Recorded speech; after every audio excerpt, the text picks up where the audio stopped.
There's a moment right before everything changes, when the world still feels completely normal.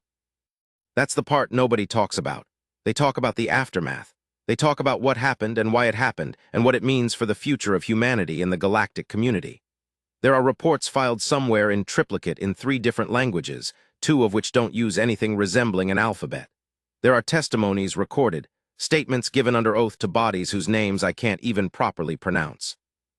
But nobody really talks about that last moment of ordinary, that breath before the storm, that half-second when everything was still fine.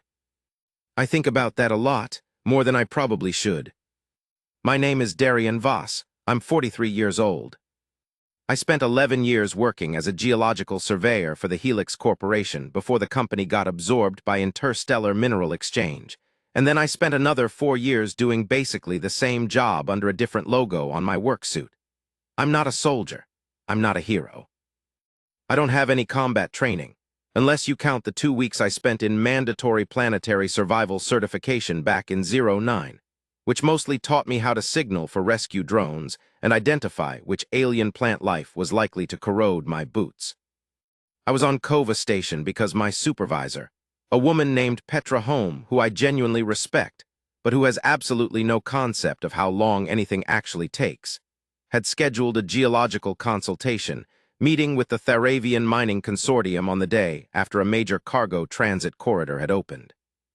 Which meant every berth on every shuttle heading to Kova was packed, which meant I arrived 12 hours late, which meant I missed the actual meeting, which meant I was sitting in the transit hub waiting for my rescheduled appointment the following morning with nothing to do and a stomach that was completely unhappy about the food options available. I want you to understand how boring the beginning of that day was. I want you to feel how completely, spectacularly ordinary everything felt. Kova Station sits at the L4 gravitational sweet spot between the gas giant Kavara Prime and its largest moon, Kavara Secundus. The station itself is old, maybe one of the oldest functioning joint species transit hubs in this sector, which means it has that particular smell that old stations get when 17 different species have been cycling their atmospheric preferences through the same ventilation system for 130 years. It's not a bad smell, exactly. It's just dense. It sits in the back of your throat a little. The architecture is the kind of beautiful ugly that happens when a building gets added to over generations without any unified design philosophy. The original collective construction is visible in the broad, smooth corridors and the bioluminescent strip lighting along the ceiling, pale blue-green, very calming. Then there are the Tharavian additions, which favor vertical space and these enormous open platforms connected by ramps because the Tharavians are long-bodied and find stairs uncomfortable. Then there are the human commercial modules bolted on in the 2240s when the trade agreements opened the station to Earth-registered businesses. And those modules look exactly like you'd expect. Functional, a little graceless, branded. I was sitting in one of the human commercial modules, eating something that was marketed as a protein wrap, but tasted like someone had described a protein wrap to a machine that had never actually encountered protein. I was reading through the geological survey data I'd missed presenting the day before, trying to anticipate what questions the consortium was going to ask, when I heard it.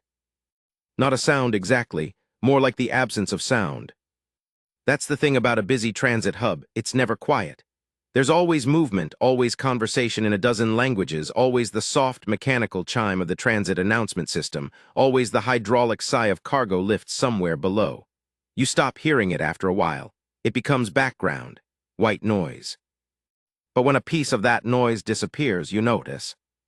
The section of the hub nearest to the main arrival concourse went quiet first. Not completely silent, more like a radio signal losing signal, going from full volume to something muffled, uncertain. I looked up from my data pad without really thinking about it.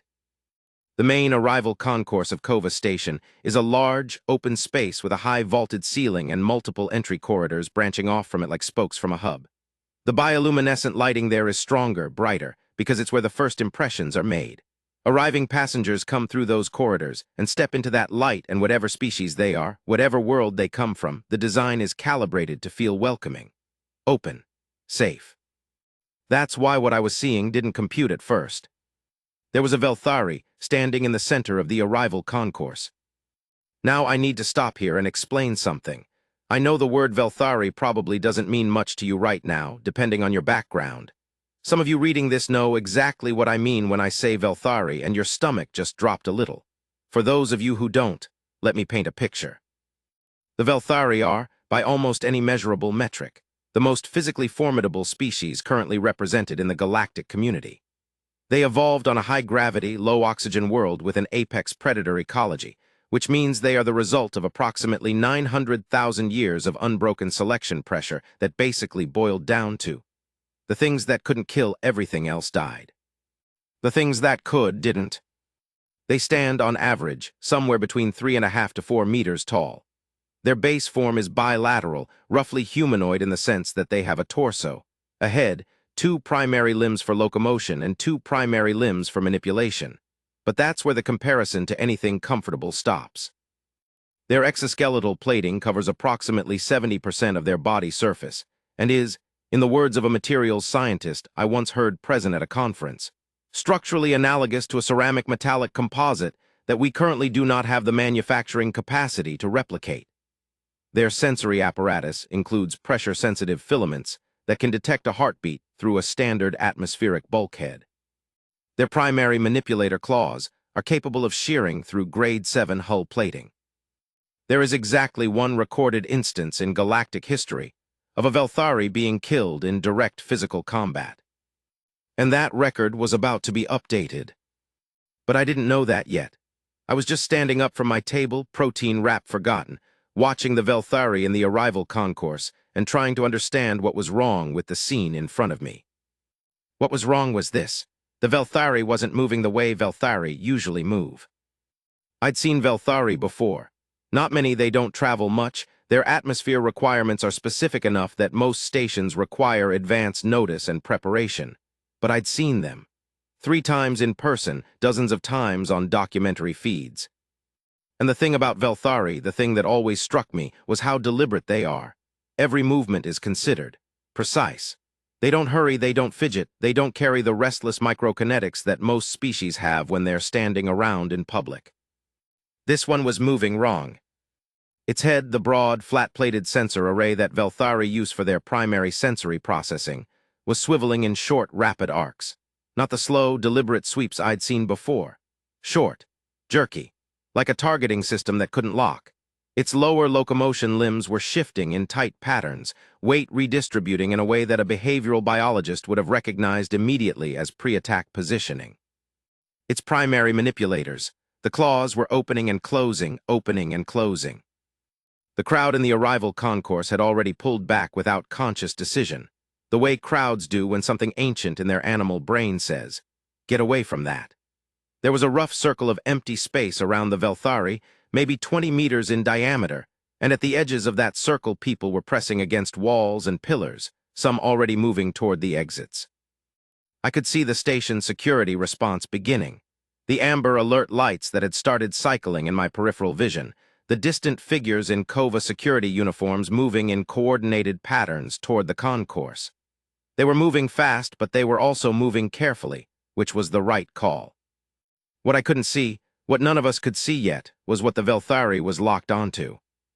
And then the crowd shifted, and I could see it, and my brain refused the information for a full 2 seconds before it accepted it. There was a man standing between the Velthari and the main exit corridor.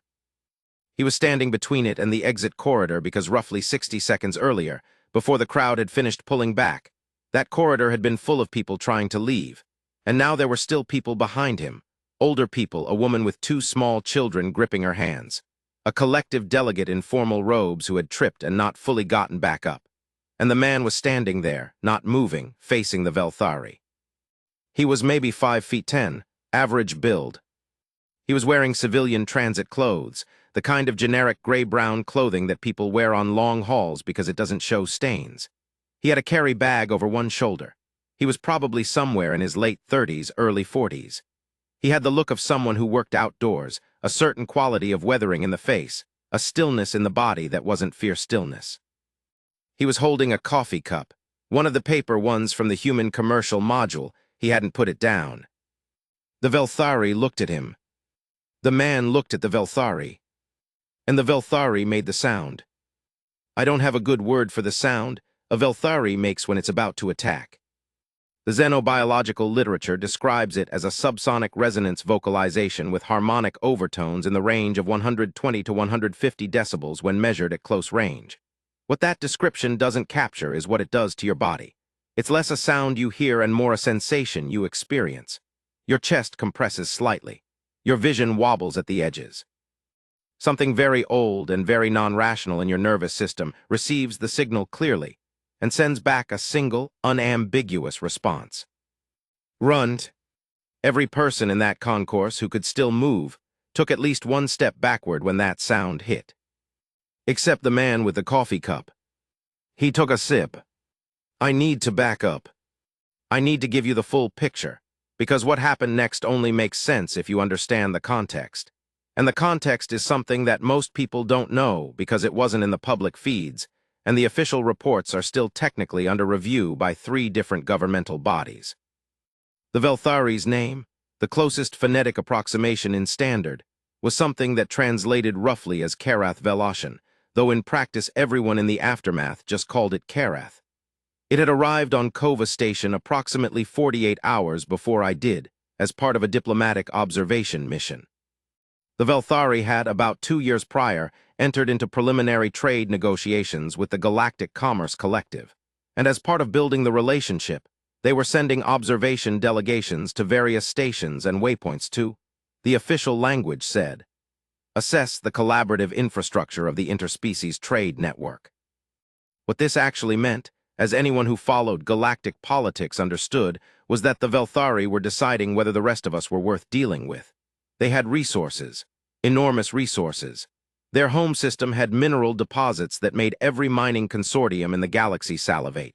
They had manufacturing techniques that nobody else had cracked. What they didn't have was any particular incentive to share any of it, and the primary thing they seemed to be evaluating was whether the broader galactic community was sufficiently organized and stable to be a reliable partner.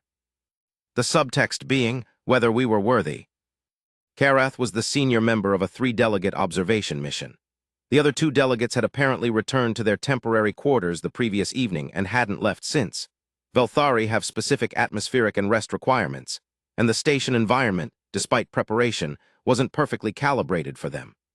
Karath had been conducting observations alone, which was either within the mission parameters or slightly outside them depending on which bureaucrat you asked. The trigger was never completely established.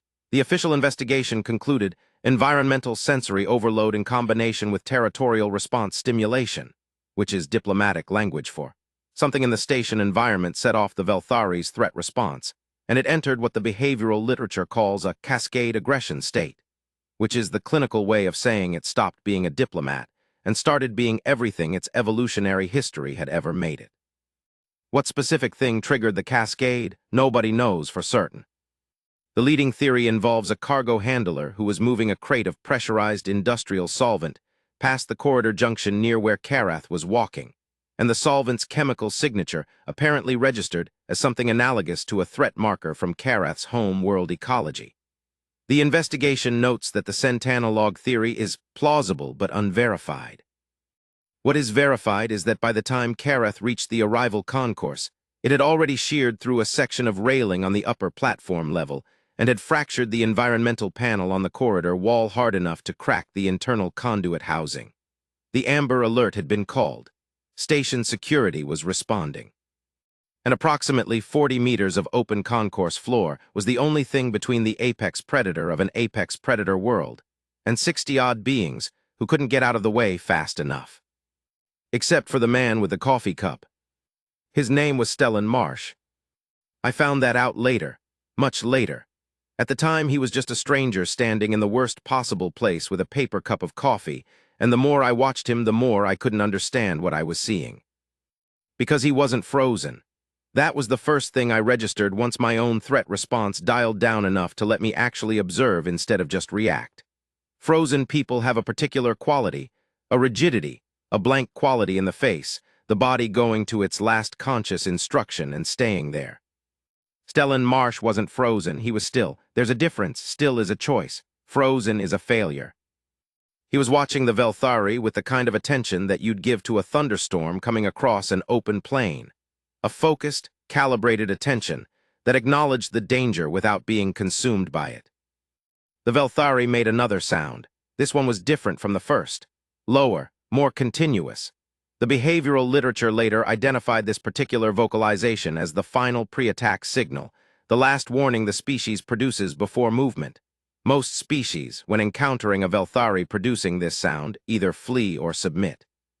The few accounts of encounters that progressed past this point without a flight or submission response did not tend to have favorable outcomes for the non-Velthari party. Stellan Marsh finished his coffee. He set the paper cup down on the edge of a nearby passenger seating unit. He did it slowly, deliberately, without taking his eyes off the Velthari, and the cup made a soft sound on the composite surface. Then he rolled up his sleeves. Not dramatically, not like a movie moment, just practically the way you roll up your sleeves when you're about to do something physical and you don't want the fabric in the way. One arm, then the other, forearms, neat. He had working hands. I could see that even from my distance. The kind of hands that have spent a lot of time doing things. The Velthari moved. It was fast. I can't overstate how fast it was. The behavioral data we have on Velthari and cascade aggression puts their initial attack acceleration at somewhere between 6 and 8 meters per second squared, which means the 40 meters between them closed in a time that my memory insists was about 2 seconds, but the station security footage, which I eventually saw a portion of, suggests was closer to 3.5. It doesn't matter. The point is it was fast. The point is that it was the kind of fast that doesn't allow for reaction time, for adjustment, for anything a conscious brain can do. The point is that Stellan Marsh moved first. Not by much, maybe half a second, maybe less, but he moved first, and the direction he moved was not away. He moved toward it. This is the part where language starts to fail me. I'm a geological surveyor. I can describe rock strata and mineral composition and the way a fault line propagates through a formation with reasonable precision. I don't have the vocabulary for what I watched happen in the arrival concourse of Kova Station between Stellan Marsh and Karath Velashin. I'll do my best. Stellan moved inside the initial strike. That's the only way I can describe it. The Velthari's primary manipulator, one of its claws, which are the size of a large ground vehicle and capable of shearing hull plating, came forward in a downward arc that would have connected with approximately the upper third of a standard human torso and removed it from the rest. Stellan moved inside it. Not away from the line of movement, but into it, closer to the Velthari's body, which is the last place any rational being would move. And because he was inside the arc, the claw passed over him, and then he was at close range. What he did at close range is the thing that I have watched in my memory approximately 10,000 times since that day, and still can't fully process.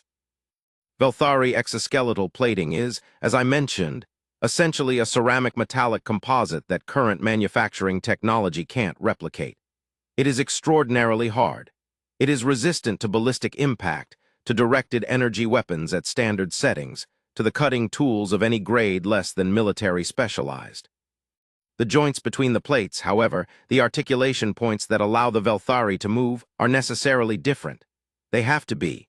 Movement requires flexibility, and flexibility requires a softer interface. The plates themselves don't flex, so the material between them does. It's still not something a human hand is going to penetrate.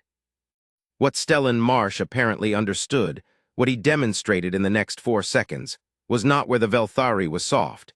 It was something more fundamental than that. He knew how the thing was built.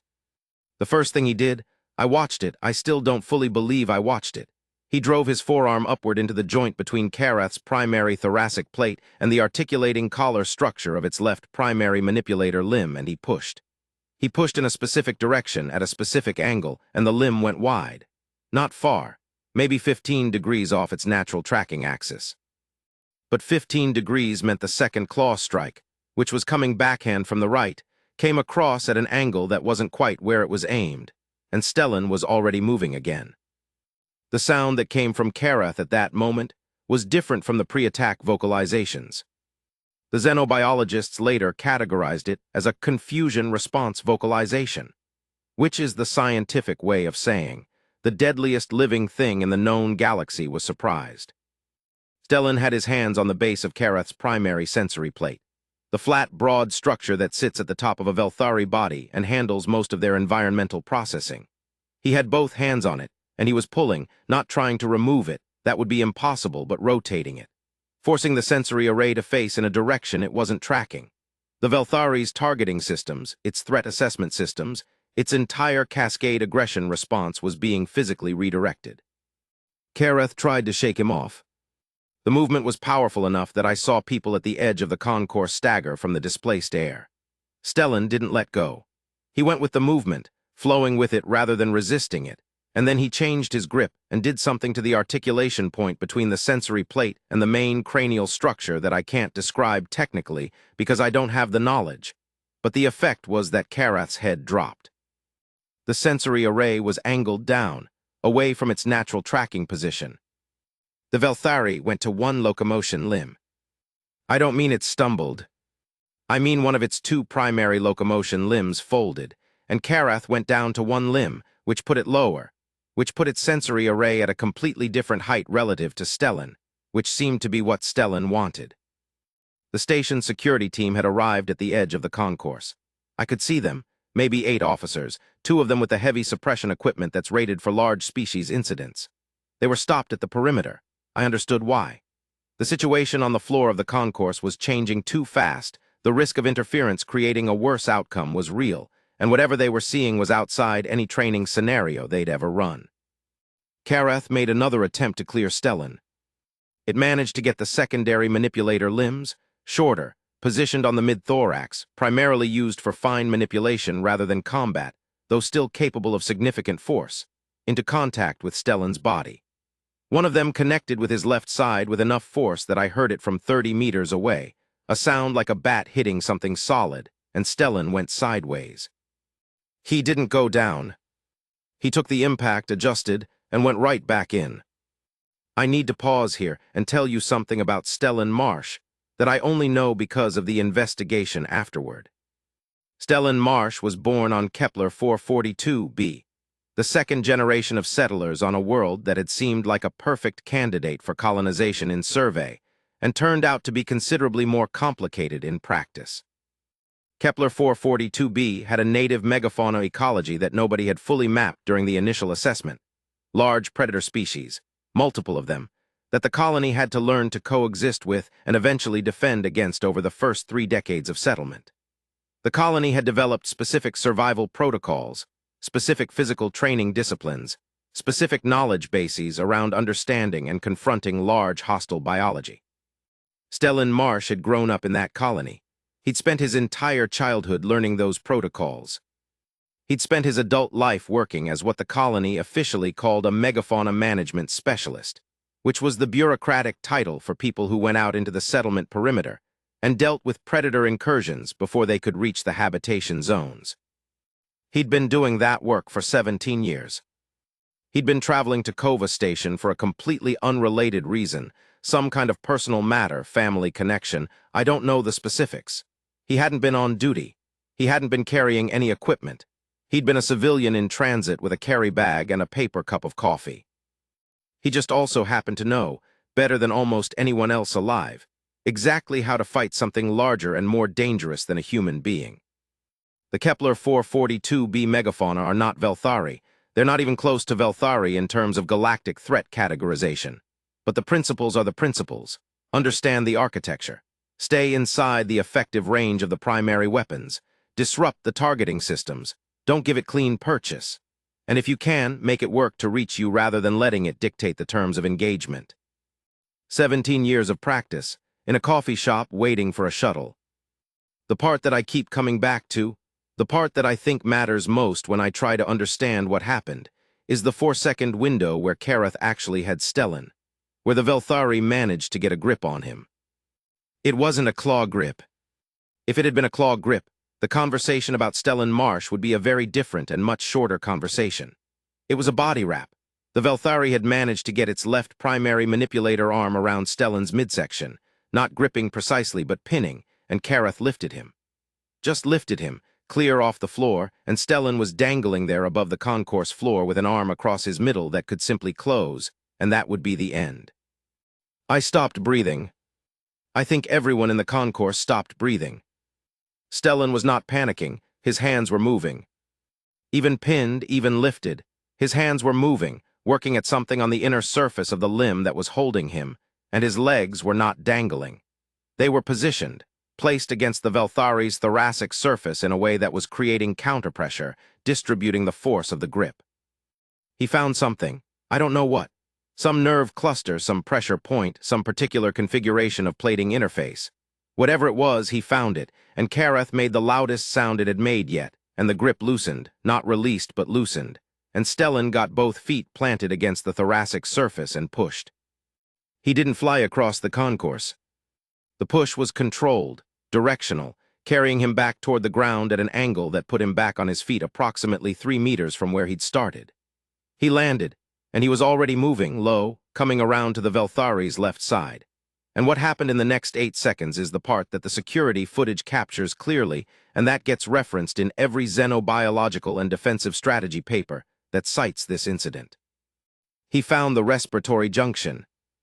On the left lateral surface of a Velthari thorax, between the third and fourth ventral plates, there is an intake valve structure for the secondary respiratory system, the system that handles atmospheric processing when the primary system is under stress, as it would be during cascade aggression. The plates in that region have a wider articulation gap than elsewhere on the body because the intake valve needs to expand. The gap is maybe 2 centimeters, maybe less. Stellan Marsh put his fingers in it, and he closed his hand. I won't describe precisely what happened mechanically because I genuinely don't understand it at the level of detail that would make the description accurate. What I can describe is the effect. Kareth made a sound that was completely unlike any of the previous vocalizations. It was shorter, sharper, and it cut off.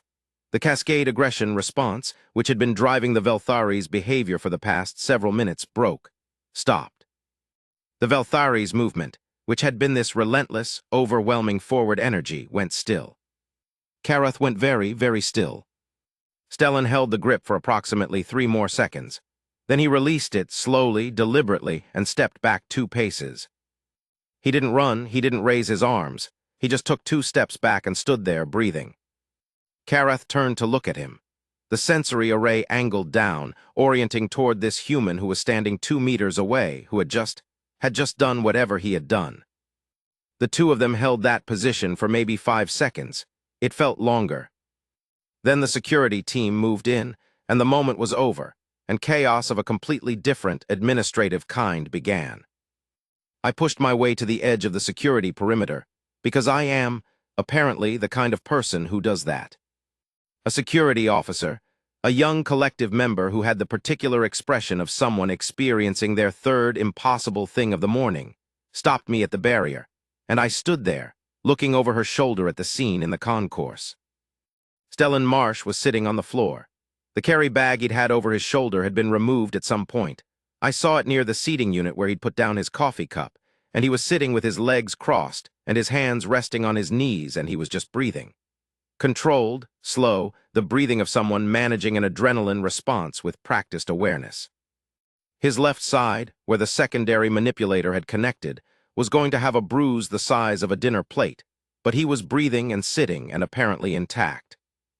Kareth was standing, or partially standing, one locomotion limb still not fully weight-bearing, at the far side of the secured perimeter.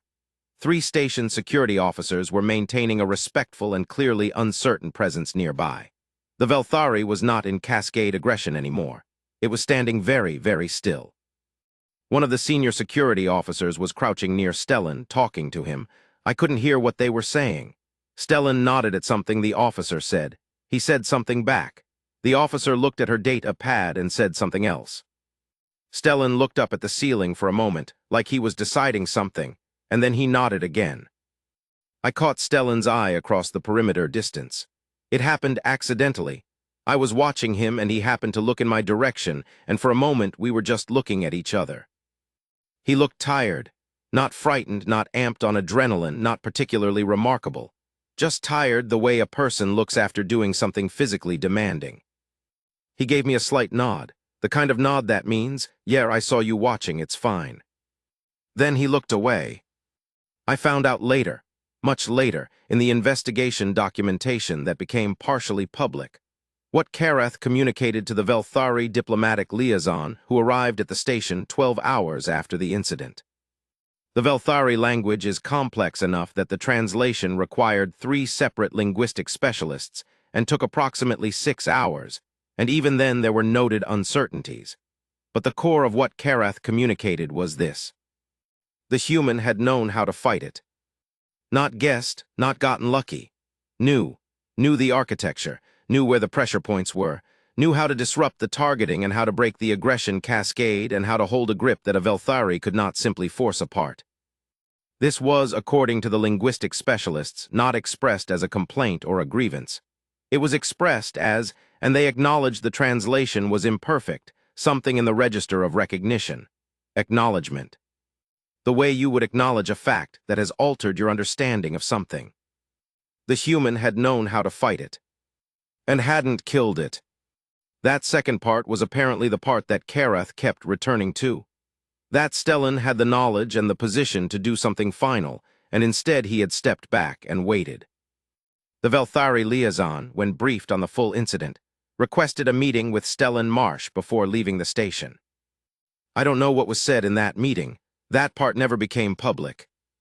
But I know that the Velthari trade negotiations, which had been stalled for approximately 8 months in a cordial but unproductive holding pattern, moved into active discussion within 6 weeks of the Kova incident.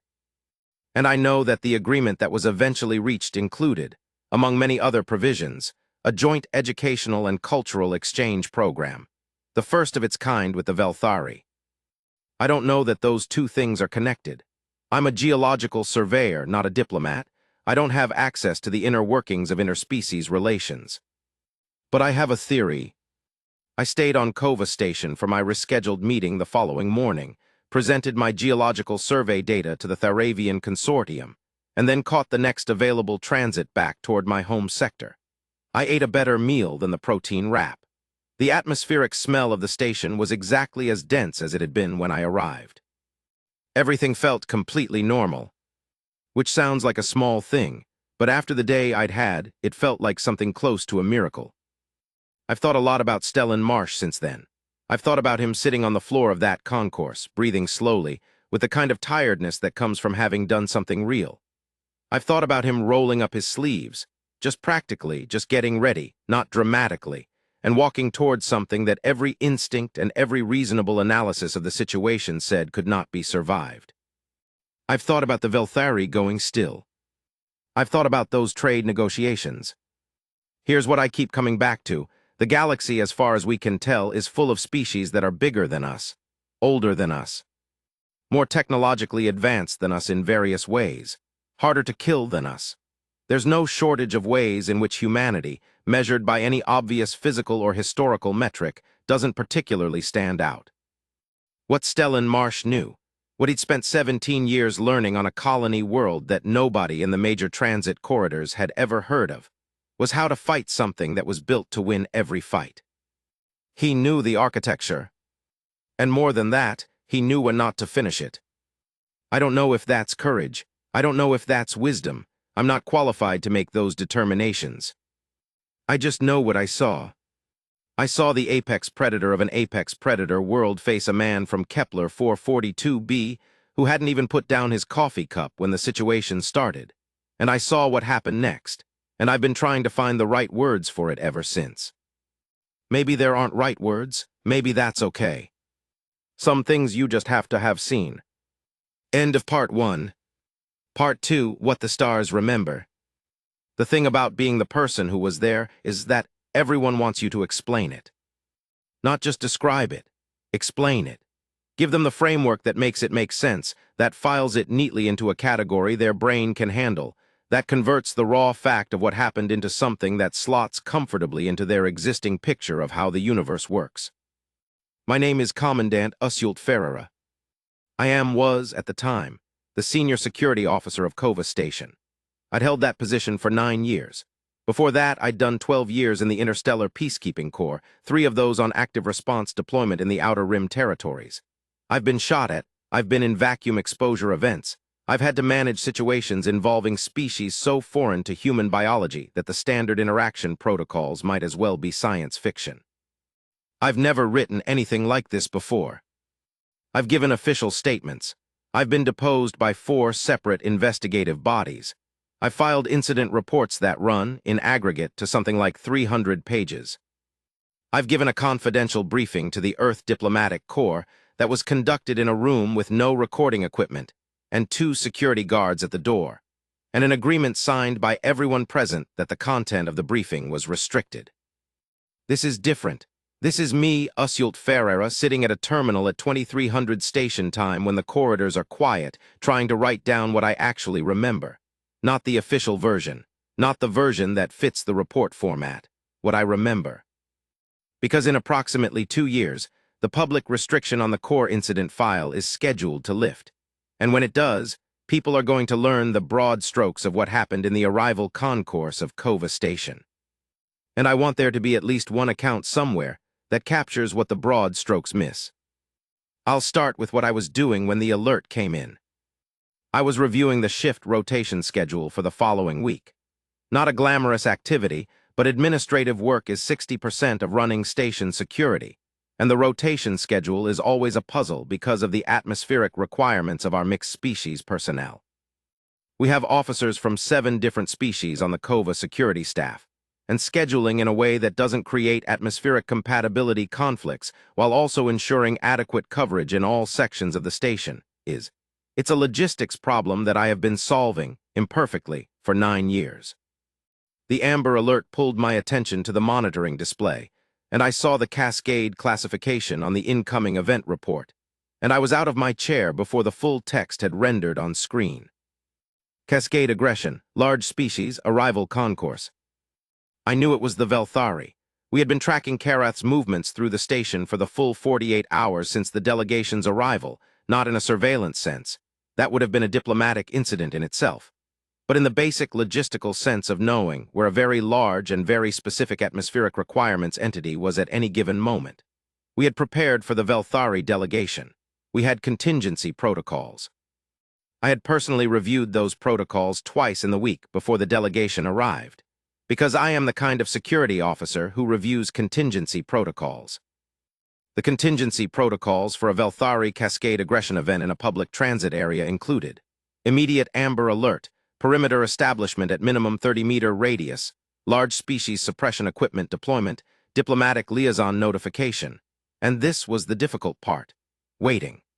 The waiting was in the protocols because there was no reliable intervention technique for an active Velthari cascade aggression event. The standard advice was to establish the perimeter, prevent additional civilians from entering the area, and wait for the aggression cascade to burn itself out or for the Velthari diplomatic representatives to arrive and provide calming protocols. The protocols did not have a provision for a civilian with a paper cup of coffee. By the time I reached the command position at the edge of the arrival concourse, I'd gone through the back corridors, bypassing the main civilian flow. My team was already establishing the perimeter, and I could see the situation on the floor. I saw Karath, I saw the concourse, I saw the civilians who hadn't gotten out pressed against the far walls, and I saw Stellan Marsh. My first instinct, professionally, was to get him out. Clear the civilian, establish clean perimeter, follow the protocols. I keyed my communicator to reach the officer closest to his position. And then the Velthari attacked, and Stellan moved into it, and my hand stopped moving on the communicator. I've been asked by everyone who's ever interviewed me, at what point did you decide not to intervene? The honest answer is that there was no decision. There was a recognition. The recognition that the situation on the floor of the concourse had moved beyond the scope of anything I could improve by intervention. That Stellan Marsh was doing something, and I didn't know what it was, but I knew with the clarity of 9 years of security experience that inserting additional variables into that equation was more likely to kill him than help him. So I watched, I kept my team at the perimeter, I watched. The officer to my left was Prentice Ockafer, who'd been on Kova security staff for 6 years and who I trusted completely. He was watching the same thing I was watching, and he said it very quietly, almost to himself. What is he doing? I didn't have an answer. The behavioral anomaly was this. Stellan Marsh was not running, which was already outside normal parameters. He was not frozen, which would have been more understandable. He was moving with what I can only describe as informed purpose. He was making decisions. I could see it in the movement, the way each action connected to the next without hesitation, the way he was tracking multiple things at once, and the decisions were working. They were working. That was the thing that my brain kept snagging on. The decisions were working. Every move Kareth made, Stellan had an answer for, and the answer wasn't desperate or reactive, it was considered. It was the movement of someone who has a plan and is executing it. When Kareth lifted him, when the Velthari had him off the ground and pinned, I heard Akafar make a sound beside me. I felt my own body tighten. The mathematics of that situation were not favorable. A Velthari grip with active pressure would produce forces that human physiology was not built to survive. Stellan's hands kept moving. Even up there, even pinned, his hands kept moving. Akafar said quietly, "He's working on the limb." "I see it," I said. "Is that going to?" "I don't know." Neither of us said anything for the next few seconds. Then Stellan pushed free and landed and went back in, and Akafar exhaled so hard it was almost a word. The moment Kareth went still is the moment I always come back to when I'm thinking about this. I've watched the security footage of that moment, not the public version. There isn't a public version of the full footage, many times. I've watched it looking for the thing Stellan did. The specific mechanical action that broke the cascade. I can see his hands moving at the lateral plate junction. I can see the angle of contact, the positioning of his fingers. What I cannot see, because it's on the interior surface of the plate articulation and the camera angle doesn't have line of sight, is exactly what he's gripping. But I can see the effect. Kareth stops, not slows down, not flinches, stops. The cascade aggression energy that has been driving this enormous, terrifying organism for the past several minutes stops, like a power connection breaking. And Stellan holds it. He holds the grip for 3 seconds, 4, 5, and then he lets go and steps back and stands there. And Kareth looks at him. I've been asked what that look meant. I'm not a xenobiologist. I'm not a behavioral specialist. I spent 3 years studying interspecies interaction as part of my peacekeeping training. But that training covered 37 species, and Velthari were covered in about 40 minutes, because nobody expected to ever be close enough to one for the training to matter. What I can tell you is what it looked like. It looked like assessment. It looked like recalibration. It looked like an organism that had been operating on one set of assumptions and had just encountered evidence that required a fundamental revision. I know that sounds like projection. I'm projecting something recognizably human onto the behavior of a species that isn't human and doesn't process the world the way humans do. I accept that. But I watched it happen, and that's what it looked like. I reached Stellan approximately 2 minutes after the initial secure perimeter call. He was sitting on the floor in the posture I mentioned earlier, cross-legged, hands on knees, breathing controlled, the practiced recovery posture of someone who knows what an adrenaline come-down feels like and has managed it enough times to have a technique. I crouched in front of him. I asked him his name. "Stellan Marsh," he said. His voice was level, slightly winded. You could hear it, but level. I asked him if he was injured. He considered this for a moment, which I thought was interesting. Not the kind of reflexive "I'm fine" that people give before they know if they're fine. Actual consideration of the question. "Ribs," he said. "Left side, not broken, bruising." He paused. "Might have a small fracture, hard to tell." I asked him if he needed medical attention. "Yes," he said, "but not urgently." I asked him his home world and his reason for being on the station. He told me Kepler 442b, transit, personal travel. I asked him what he did. He told me megafauna management specialist, 17 years. I sat with that for a moment. I said, the Velthari is not a megafauna from Kepler 442b. No, he agreed, but it's built on the same principles. I thought about that. I thought about the way he'd moved on the concourse floor, the informed purpose I'd seen in it. I said, you've read Velthari xenobiology. He shook his head. I've read whatever was publicly available on large apex predator biology, all of it I could find for about 15 years. The Velthari papers were in there. Structural analysis, movement mechanics, sensory system architecture. There wasn't much, but there was some. He said it simply, not bragging, the same way someone would say I've been cooking for 20 years so I know my way around a kitchen. You extrapolated from that, I said. You don't always get to prepare specifically for the thing you're facing, he said. On Kepler, you prepare for the principles. The size differential, the architecture, the sensory targeting, the aggression cascade patterns. The specific biology changes, but the principles are stable. I looked at him for a moment. The secondary respiratory intake junction, I said. That's what you use to break the cascade. He looked at me with something that might have been mild surprise, the first expression I'd seen from him that wasn't entirely controlled. You know, the anatomy. I spent a week reading everything I could find when we got the notification about the delegation, I said. I didn't find that junction. It's in a materials science paper, he said. From the 2250s, structural analysis of recovered Velthari tissue samples. It's cited as an architectural feature rather than a biological one. They were doing comparative analysis with composite materials. The functional implication isn't noted. You notice the functional implication. I'm always looking for those. He came with me to the medical station, and I stayed while the physician did the assessment. 2 fractured ribs, exactly as he'd estimated, plus soft tissue damage to his left side that was going to be uncomfortable for several weeks. Stellan accepted the analgesic patch and the treatment without complaint and without much reaction in either direction. He asked the physician how long recovery would be. The physician asked him to describe what had caused the injury. Stellan described it. The physician looked at me. I confirmed it. The physician asked Stellan if he'd like a moment. Stellan said he was fine and repeated his question about recovery time. 6 weeks for the ribs to fully knit. Stellan thanked the physician, stood up from the medical table, and then looked slightly uncertain for the first time, the look of a person who has completed an urgent task and is recalibrating to the fact that the emergency is over and now there are simply next steps to navigate.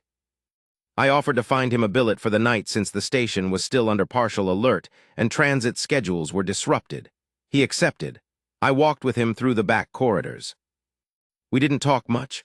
The corridors were quiet. The station's night cycle lighting was active, the soft amber that replaced the daytime bioluminescence, and it felt very still after the chaos of the concourse. At some point I said, "You knew it could kill you." "Yes," he said. "Why didn't you move clear when you had the chance?" He was quiet for a moment, the kind of quiet that's thinking, not evasion. "There wasn't a clean out," he said. "Not one that didn't take me through the primary strike zone. The angle was wrong." He paused, and there were still people behind me. "So you decided to fight it." "I decided to be between it and them," he said. "What happened from there was adaptive." Adaptive? I've thought about that word a lot since then. The Velthari liaison arrived the following morning. Her name, the closest phonetic rendering, was Ashen Velkaris, and she was the most formally composed being I've encountered in 9 years of interspecies station management. She had the particular quality of someone from whom nothing registers as surprising, because surprise implies an expectation that was violated, and she seemed to approach everything without expectation. She reviewed the incident report. She spoke, through the translation system, to her 3-person accompanying technical team. She requested to walk the concourse. The area was still being assessed, not yet restored to normal transit use, and I accompanied her. She stood in the center of the space for a long time. Her sensory array moved in those slow, deliberate sweeps that I'd read about, so different from the rapid, targeting motions Karath had been making the day before. She asked me, through the translation system, which has a slight delay that you have to learn to let breathe to describe what I had observed. I described it. She asked clarifying questions, precise ones about positioning and sequence and timing. I answered as accurately as I could. When I described the moment Stellan had held the grip on the respiratory intake junction, she went still. Not Karath's combat stillness, a different quality, consideration. She asked me to repeat that portion of the description. I repeated it. She stood quietly for a moment. Then she asked, where was this human now? I took her to the medical recovery suite, where Stellan had stayed overnight. He was awake, He'd been awake for a while. I got the sense he'd slept, and then spent the early hours reading something on the data terminal. He was calm, which was something I was starting to understand was simply his baseline. The linguistic exchange between Ossian and Stellan was conducted through the translation system and took about 40 minutes, with regular pauses while the system processed and the linguistic specialists conferred. I stayed in the room. I'm not going to try to reproduce the full exchange. The translation captures the content but not the texture, and I can only hear one side of it clearly anyway. But some of what was said, or its nearest equivalent, I want to record. Ossian asked him how he knew the anatomy. He explained about the materials science paper. About 15 years of reading, everything publicly available. She asked him, and this took several back-and-forths to translate accurately, whether he had thought, when the situation arose, that he would survive it. Stellan was quiet for a moment. Then he said, "I didn't think in those terms. I thought about what needed to happen next." The translation took a while. Ossian was quiet when it came through. She asked, "When you held the junction, when you had the position, what stopped you from doing more?" Stellan looked at the question as if he was genuinely examining it, as if he hadn't assumed the answer in advance. "It was already stopping," he said. "The cascade was breaking. There was no more threat in front of me. Continuing beyond what the situation required," he paused. "That's not what the work is." Another long translation pause. Ossian asked, "What is the work?" "Stopping the threat," he said. "Not punishing it, not proving something, just stopping it." Ossian was quiet for longer this time. Her sensory array made a single, slow arc. Then she said, and the translation came back uncertain on the exact register, "But this is the closest rendering, something in the meaning of, 'We did not know you knew us.'" I think about that a lot. We did not know you knew us. The Velthari, from what I understand of their cultural and historical context, are a species that has never been significantly challenged by anything in their biological history. Apex predator ecology on a high-gravity world. The concept of a species or organism that could study them, understand them, go up against them, and then, having succeeded, stop when stopping was sufficient. That concept required revision of something fundamental. Not because they were afraid of it. Because they hadn't thought we were capable of it. I'm not a diplomat. I'm a security officer. I run shift rotations and manage atmospheric compatibility conflicts and file incident reports. I'm not going to tell you that one man in a transit hub with a paper cup of coffee changed the direction of interspecies diplomacy. But I'm going to tell you what I watched. And what I watched was a moment that felt like an introduction. Like two species that had been looking at each other from a distance and finally, in the most unlikely possible circumstances, actually seeing each other. For the first time, Stellan Marsh left Kova Station 4 days after the incident, when transit schedules had normalized. I saw him off at the departure gate, not officially, just personally. He had his carry bag again. He was moving carefully because of his ribs, but without any particular compromise in how he carried himself. I asked him where he was going after he dealt with his personal matter. "Back to Kepler 442b, he said. There was a new sector of settlement perimeter being opened up. New territory, which meant new megafauna interactions to assess and manage. I asked him if he was going to be all right. He gave me the slight, considered look that was his version of a smile. "Ribs heal," he said. I watched his gate open and he walked through it, and he was just a man in transit clothes with a bag over his shoulder, nothing remarkable about him at all. The gate closed. I stood there for a moment. Then I went back to work. The restriction on the core incident file lifts in approximately 22 months. When it does, I'll be retired. I've already put in my notice.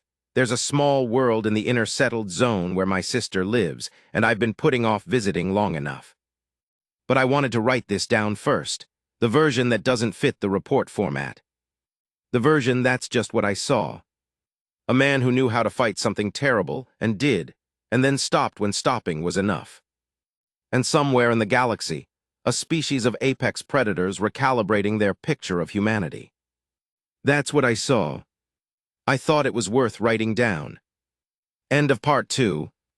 Part 3, The Mathematics of Mercy. I was 7 years old when my mother told me that the most dangerous animal on Kepler 442b was not the Kelthar 6.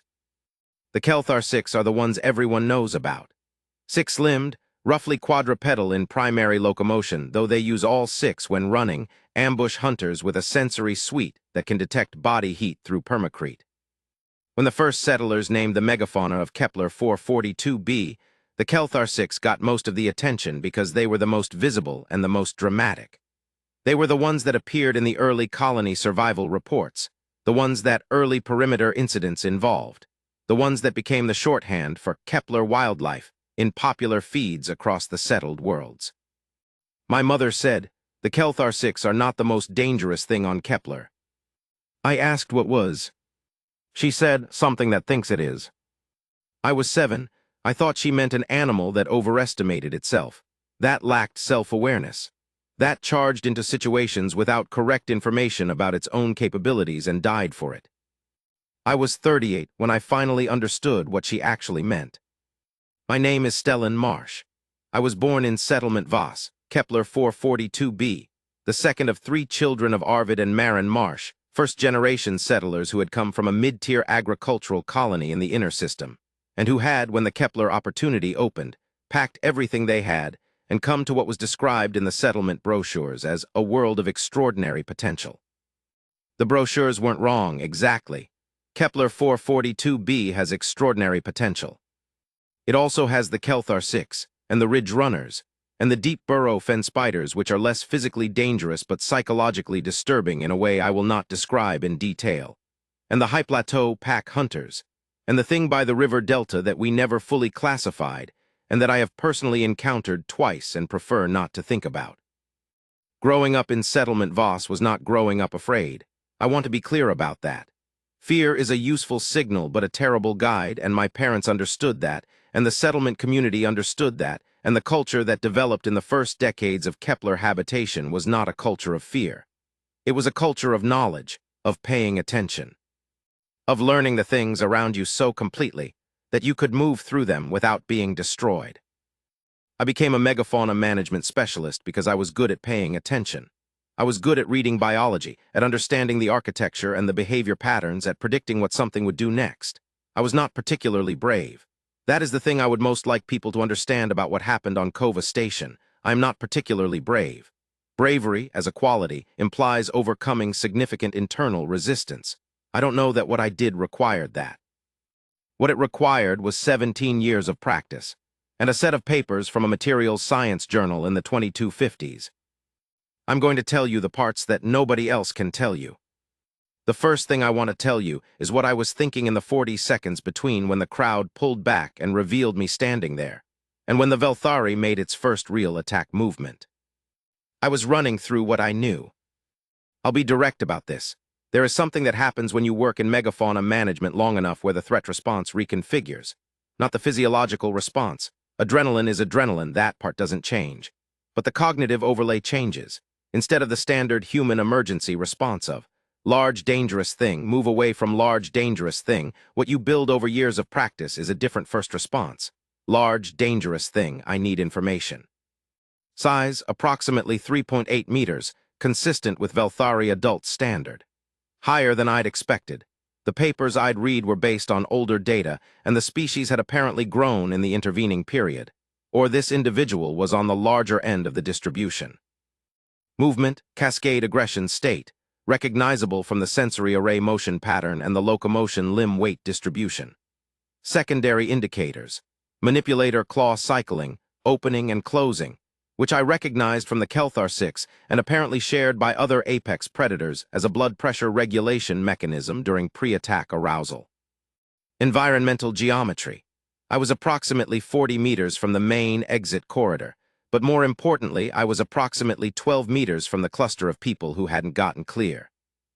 The geometry of the space meant that any attempt to retreat in a direction that took me away from the Velthari's primary attack vector would either carry me into the cluster, which would create a priority shift in its targeting, because Velthari in cascade aggression respond to movement, and a group of fleeing beings would be more movement stimulating than one standing still, or put me into an exposed position in the open concourse with no cover and poor geometry for anything useful. So I stayed still. And then it started moving and I thought, ribs. I thought ribs because that was the injury I had most to the front of my mind. Not because I was afraid of it happening. I was past that kind of forward projection. But because I'd taken rib injuries in megafauna management work twice before, and I knew how they affected mobility, and I was making a note to myself that if I took a strike to the left side, which was the more exposed side given the angle Karath was on, I would need to adjust my subsequent movement to compensate for the compromised left rotation range. This is the thing I want to convey, not that I was fearless or heroic, but that when you spend long enough doing a thing, the preparation happens faster than the conscious mind can track. The information gathering runs parallel to whatever else is happening. You don't have to decide to assess the situation. You're always assessing. When Karath attacked, I moved inside the Ark because the Ark was the primary danger zone, and inside it was the one place that was safer than everywhere else. That's basic. That's first-year megafauna management training on Kepler. You don't run from something that's faster than you can run. You move to where its capabilities are limited and yours aren't. The thing I found on the inner surface of the primary manipulator arm, when it was holding me, when I was working on it, was a nerve cluster. Not the same nerve cluster that's in the Kelthar 6 shoulder joint, but functionally analogous. The Velthari papers had noted the presence of sensory nerve density in the manipulator limb articulation surface, purely as a description of the anatomy, not as a tactical observation. I'd filed that information 17 years ago when I first read it, and it was there when I needed it. Nerve clusters in a gripping limb respond to localized pressure in ways that are consistent across most apex predator biologies I'd encountered. The response was predictable. The grip loosened, not released, but loosened, and that was enough to work with. The respiratory intake junction was different. That was the piece I wasn't certain about. I knew it was there, structurally, architecturally, from the materials science paper. I knew the articulation gap was wider in that region. What I didn't know was whether applying localized pressure to the intake valve structure would have any useful effect, or whether the Velthari's physiology was robust enough that disrupting the secondary respiratory intake mid-cascade aggression would even register. When I put my fingers in that gap and closed my hand, I was working on an extrapolation, not a certainty. The extrapolation was, if the cascade aggression state is a high physiological stress state, and if the secondary respiratory system is active during that state, and if the secondary intake valve is the pressure-regulating component of that system, then disrupting the intake valve would create a feedback interruption in the cascade cycle. That was the theory. When Karath went still, the theory was confirmed. I held it because I didn't know how long the feedback interruption needed to persist to fully break the cycle, and releasing too early would have meant starting over from a worse position. 3 seconds felt like an eternity.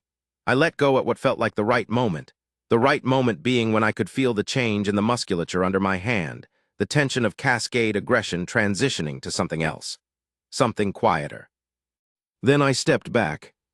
Because it was over. The second thing I want to tell you is about the moment Karath looked at me. I've read the accounts of this moment from other people who were in the concourse or on the security perimeter. The words they use, assessment, recognition, something like wonder. I can tell you that from where I was standing, 2 meters from the sensory array of the deadliest organism I've ever encountered, it was something that I don't have a good English word for. Not wonder, not quite. The closest word I have is attention. The pure, undivided, absolute attention of a predator that is no longer in predator mode. When a Kelthar 6 is in prey pursuit, it doesn't really see you, it tracks you, it follows heat and movement and biological signature, but it isn't seeing you the way you see it. When the pursuit breaks, when something disrupts the cycle, there's a moment where the animal looks at you and actually sees you. The specific creature, the specific being, the individual rather than the prey. Karath was looking at me like that. I've heard some people say the moment felt threatening, like the Velthari was recalibrating to attack differently. I understand why someone who doesn't work with large predators might read it that way, but that's not what it was. In my experience, in the long experience of everyone who's worked megafauna management on Kepler, that look means the same thing every time. It means I see you. Not as a threat, not as prey, just as something real specific present. I nodded. I don't know why I nodded. It's not like the Velthari sensory system processes social signals the way mammalian systems do. But it's what I did. And then the security team moved in, and I sat down, because my legs had decided they were finished holding me up. The meeting with the Velthari liaison. I want to write about this carefully because I think it's the part that matters most, and also the part where I'm most aware of my limitations as a witness. I'm not a linguist. I'm not a diplomat. The translation system is good, but it's not perfect, and the Velthari communicate through a system that the translation technology was still actively developing protocols for at the time. What I understood of what Ashen Velkaris communicated to me. Karath was alive. Obviously, I knew that, but it was being formally noted. Karath was alive and had returned to baseline function, and the cascade aggression state had fully resolved. The Velthari diplomatic mission was not concluded. It was continuing. Then she asked me questions, and I answered them, and then she said the thing that I have thought about almost every day since. The translation came back as, "We did not know you knew us." I sat with that for a moment. The linguistic specialist, a young woman who had been managing the translation feed with visible strain, said the phrase had a specific connotation that the direct translation didn't fully capture. That in Velthari communicative convention, knowing, something implied a relationship, not just information about, but something more like recognition, mutual recognition. We did not know you knew us, meaning we did not know the knowledge ran both directions. I said, and I thought about this carefully before I said it, I said, we have a great deal more to learn. The translation took a while. Then Ossian made a sound that the translation system rendered as untranslatable, and the linguistic specialist said it was in a register that didn't have a direct equivalent in standard, but was closest, functionally, to something like agreement, like consensus. Then she asked me if I would be willing to have a longer exchange, over the coming days, facilitated through the translation team. I said yes, my transit schedule could be adjusted. Those conversations happened over 3 days. I'm not going to reproduce them here. There was an agreement about confidentiality that I'm going to respect, and honestly the full content would require a level of context and expertise I don't have the space to provide. But I want to note that they happened. That for 3 days, a person who grew up on Kepler 442b and spent 17 years learning how to live alongside things that could kill him sat with a Velthari diplomatic representative and talked.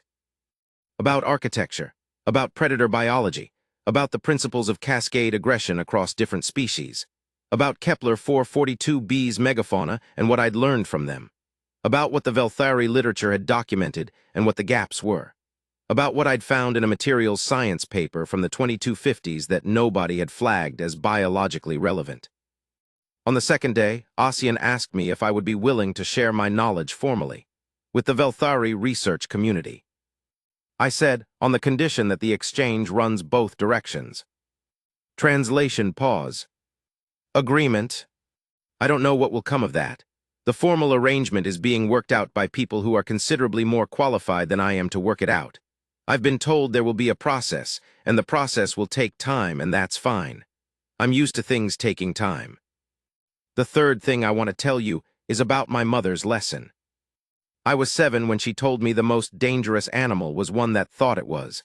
I was 38 when I understood what she actually meant. She didn't mean an animal that overestimates itself. She meant an animal that believes it already knows the limits of the world. That has stopped paying attention because it thinks there's nothing new to pay attention to. The most dangerous creature is the one that believes it has nothing to learn. On Kepler 442b, that creature dies. Always, eventually. The world is too complex, the ecology too dynamic, the variables too many. The ones that keep learning survive, the ones that stop don't. I thought about that when Ossian said, "We did not know you knew us." Because the Velthari, in all their extraordinary physical capability, in all their evolutionary dominance, in all their very legitimate reputation as the apex predator of the known galaxy, had stopped looking. Not completely, not deliberately. But they had reached a point of capability and reputation where the expectation was that what they faced would be prey or it would be contest, and if contest, then the contest would proceed on known terms. What they hadn't expected was a study partner. What they hadn't expected was 17 years of reading, and the specific attention of a person who grew up learning that paying attention was the only survival tool that never ran out. I want to tell you one more thing before I finish. On the day I left Kova Station, there was a moment in the departure terminal. I was waiting for my gate to open, and I was reading something on my data pad, and a child, a human child, maybe 9 or 10, with the look of a family that was in transit somewhere, luggage scattered around a bank of seating, came and stood near me in that sidling way children do when they're interested in something but uncertain about approaching. I looked up. The kid looked at me, then at the floor, then back at me. "Are you the one?" the kid said, stopped, started again. "My parents said there was someone who..." Another stop. "Yes," I said. The kid nodded slowly, like they were processing something very large. "Were you scared?" they asked.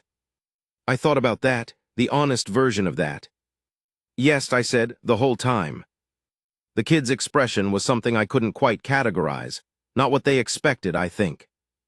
"But you still did it," they said. "Being scared doesn't mean you stop moving," I said. "It just means you make sure you're paying attention." The kid stood there for a moment. Their gate, or their family's gate, must have called because they looked sideways suddenly and then back at me. "Okay," they said, and then they went back to their family. I watched them go. A 9-year-old in a transit hub, heading somewhere with their family, already having a conversation in their head that was probably going to keep running for a while.